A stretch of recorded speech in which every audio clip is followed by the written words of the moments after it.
The team continues their discussion of the MPS grid. Then there's customer orders. So far for example, we only have orders for 6,000 in week 10. Hopefully we get more soon. What's projected available balance, PAB? It's what we expect to have at the end of each week, based on what we make and what we ship. And the available to promise is the amount of additional customer orders we can take for that week. Where do we put the amount of Comfort Maxes we'll actually produce? In the master production schedule field. I see. I guess because the production lead time is 1 week, we have to start a production run 1 week before it's complete. That's right.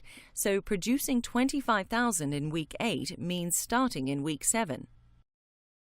Click on the link to download a detailed description of each field in the MPS grid.